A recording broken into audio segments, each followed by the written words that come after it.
Hello everyone, class 12th का जो question bank आपको सॉल्यूशन प्रोवाइड कराया जा रहा है इस चैनल पर। तो ऐसी वीडियो पाने के लिए आपको इस चैनल को क्या करना है, सब्सक्राइब कर लेना है। सभी सब्जेक्ट के आपको सॉल्यूशन बताए जा रहे हैं क्वेश्चन बैंक के लिए, जो कि आपके बोर्ड परीक्षा की दृष्टि से तो इम्पोर्टेंट हैं। साथ ही अभी आपके जो हाफ ईयरली एग्जाम चल रहे हैं उनके लिए भी बहुत ज़्यादा इंपॉर्टेंट हैं।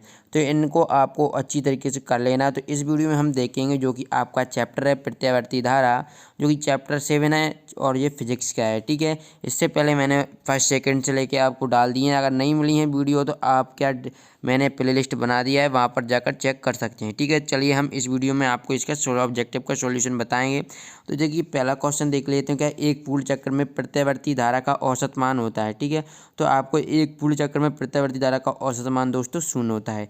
इसके बाद अगर हम नेक्स्ट देखते हैं तो नेक्स्ट है आपका प्रत्यावर्ती विद्युत वाहक बल के शिखर मान V0, जो कि शिखर मान हम इससे रिप्रेजेंट करते हैं, तथा वर्गमाद मूल मान VRMS में आपको संबंध बताना है। ठीक है, तो ये संबंध देखिए दोस्तों क्या होता है। तो ये आपका इसका जो करेक्ट आंसर आएगा वो क्या हो जाएगा, VRMS बराबर 0.707 V0। ठीक है, तो ये आपका इसका आंसर हो जाएगा। कैसे आएगा तो मैं अभी ये नीचे वाला हिस्से में आपको समझा देता हूँ।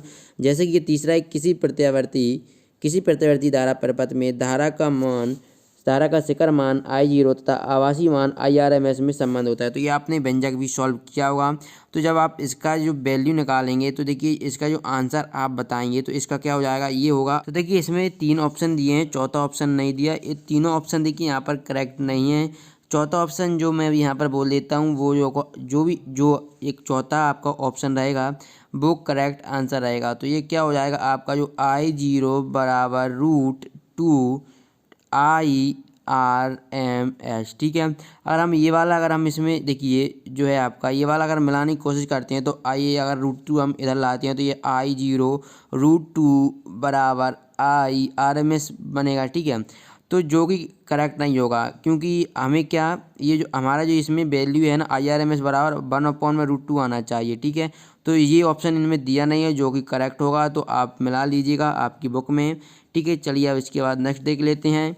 जो कि चौथा ऑप्शन है वो करेक्ट रहेगा, जो कि मैंने आपको बता दिया है, तो आप भी लिख सकते हैं।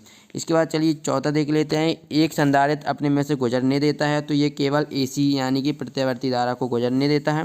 नेक्स्ट देख लेते हैं, प्रत्यावर्ती परिपथ में वाटहीन धारा होती है यदि परिपथ में, तो इसमें क्या केवल R होना चाहिए, केवल RL या केवल RC या केवल L। तो इसका आंसर हो जाएगा केवल L होना चाहिए, यानी कि प्रेरक। ठीक है, इसके बाद नेक्स्ट है, प्रत्यावर्ती अमीटर का पार्ट 2A है, तो परिपथ में धारा का शिखर मान आपको बताना है। ठीक है, तो जो आपको इसमें कि धारा का मान, जो आप धारा का शिखर मान यानी बताएंगे, यानी कि आपको I0 की वैल्यू बताना है, तो इसकी वैल्यू आएगी 2√2। ठीक है, चलिए इसके बाद नेक्स्ट देख लेते हैं।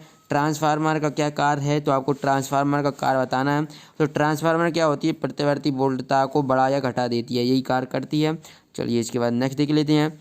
शुद्ध प्रेरकत्व में औसत व्यय कितनी होती है? ठीक है, तो औसत व्यय कितनी, 0 होती है। तो यहाँ पर आपको लिख लेना है 0। ठीक है, शुद्ध परिपथ में औसत व्यय का मान 0 होता है। इसके बाद नेक्स्ट है question objective number 9। ω/L ω/C की इकाइयाँ आपको बताना है। ठीक है, ω/L और ω/C की। तो चलिए देखिए ω/L का क्या हो जाएगा आपका, ओम हो जाएगा। तो यहाँ पर आप लिखेंगे ओम, और 1/ω/C इसका हो जाएगा साइमन। ठीक है, साइमन। तो यहाँ पर ये आपको दोनों लिख देना है इनके। इसके बाद नेक्स्ट है, स्टार्टर का उपयोग चौक कुंडली के साथ करते हैं। तो स्टार्टर का उपयोग चौक कुंडली के साथ सदैव श्रेणी क्रम में करते हैं। तो यहाँ पर आपको लिख लेना है श्रेणी क्रम। चलिए नेक्स्ट है हमारा, दृष्ट धारा के लिए प्रेरण प्रतिघात XL अनंत होता है। तो ये आपको बताना है, तो ये अनंत नहीं होता, तो इसलिए आप यहाँ पर लिखेंगे असत। इसके बाद चलिए नेक्स्ट देख लेते हैं। ऊंचाई ट्रांसफार्मर का परिणमन अनुपात सदैव 1 से कम होता है, तो ये भी असत हो जाएगा क्योंकि 1 से अधिक होता है। इसके बाद नेक्स्ट देखते हैं कि ट्रांसफार्मर की क्रोड ववर धाराओं के कारण होने वाली ऊर्जा हानि को कम करने के लिए पटलेट बनाई जाती है। तो ये सत्य है, ये पटलेट करने के लिए ही बनाई जाती है। चलिए अब इसके बाद हम अगर नेक्स्ट देखते हैं तो नेक्स्ट है आपका प्रश्न क्रमांक 15। तो प्रश्न क्रमांक 15 में हम देखते हैं आपको सही जोड़ियां मिलाना है। तो चलिए पहला है आपका प्रेरण प्रतिघात। ठीक है, तो प्रेरण प्रतिघात क्या हो जाएगा, ω/L। तो यहाँ पर आपको ये वाला मिला लेना है। दूसरा है धारितीय प्रतिघात, तो इसका ये वाला हो जाएगा 1/2 πfc।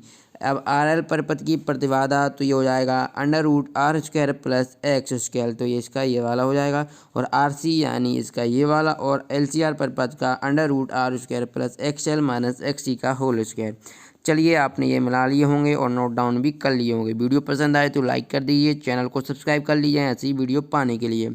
चलिए नेक्स्ट देख लेते हैं, यांत्रिक ऊर्जा को विद्युत ऊर्जा में बदलने की युक्ति है। ठीक है, तो यांत्रिक ऊर्जा को विद्युत ऊर्जा में कौन सी है जो युक्ति है, तो ये क्या एसी जनरेटर होती है जो यांत्रिक ऊर्जा को विद्युत ऊर्जा में बदलती है।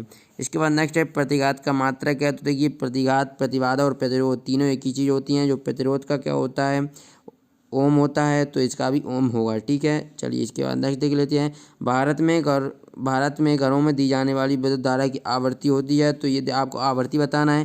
देखिए भारत में क्या 50 मीटर प्रति सेकंड के उससे दी जाती है। तो ये मीटर प्रति सेकंड क्या, मीटर प्रति सेकंड क्या हर्ट्ज हो जाएगा। तो ये क्या 50 हर्ट्ज हो जाएगी इसकी वैल्यू। इसके बाद अगर हम देखते हैं नेक्स्ट क्या परिपथ की अनुनादी आवृत्ति होती है। ठीक है, तो आपको परिपथ की अनुनादी आवृत्ति बताना है। तो देखिए ये तो इन्होंने जो पहला क्वेश्चन है वो उन्होंने यहाँ पर कर दिया, तो ये आपको नहीं देखना है। ठीक है, ये नहीं दिया हुआ है। चलिए अब इसके हमें क्या परिपथ की अनुनादी आवृत्ति बताना है। तो इसका जो आंसर होगा क्या हो जाएगा 1/2 पाई √LC। तो इसका ये वाला करेक्ट आंसर हो जाएगा। चलिए इसके बाद नेक्स्ट देख लेते हैं, ट्रांसफार्मर क्रोड का निम्न प्रभाव कम करने के लिए पटलित किया जाता है। ठीक है, तो ये क्या बावर धाराओं को कम करने के लिए किया जाता है। ये 3 बार पूछा जा चुका है, एक बार 77 में, एक बार ऑब्जेक्टिव में और एक बार यहाँ पर दोबारा से। इसके बाद नेक्स्ट है अनुनादी परिपथ के लिए शक्ति गुणांक का मान होता है। तो ये 1 होता है। ठीक है, यहाँ पर आपको 1 लिख देना है। इसके बाद नेक्स्ट है ट्रांसफार्मर को परिपथ में प्रयुक्त नहीं कर सकते। तो ट्रांसफार्मर को दिष्ट परिपथ में प्रयुक्त नहीं कर सकते। ठीक है, दिष्ट परिपथ या दिष्ट धारा के परिपथ में प्रयुक्त नहीं कर सकते। प्रतिवर्ती धारा मापने के उपकरण धारा के प्रभाव पर आधारित होते हैं। ठीक है, तो इसका जो आंसर होगा जो कि ऊष्मीय प्रभाव पर नहीं होती हैं। ठीक है, ऊष्मीय प्रभाव पर प्रयुक्त नहीं होती हैं। इसके बाद हम चाहे देखते हैं, तो नेक्स्ट है एक शुद्ध धारतीय परिपथ में धारा विद्युत वाहक बल से कला में कितने डिग्री अग्रगामी होती है। तो ये 90 डिग्री अग्रगामी होती है। इसके बाद नेक्स्ट देखा जाए तो क्या डायनेमो का सिद्धांत पर आधारित है। तो जो डायनेमो होता है वो विद्युत चुम्बकीय प्रेरण की सिद्धांत पर आधारित होता है। तो इस वीडियो में हमने देखे थे ऑब्जेक्टिव, जो कि आपका है क्लास 12 फिजिक्स का है। आई होप कि आपको ये वीडियो पसंद आई होगी। वीडियो पसंद आए तो वीडियो को लाइक कर दीजिए, चैनल को सब्सक्राइब कर लीजिए ऐसी वीडियो पाने के लिए। चलिए मिलते हैं नेक्स्ट वीडियो में, धन्यवाद।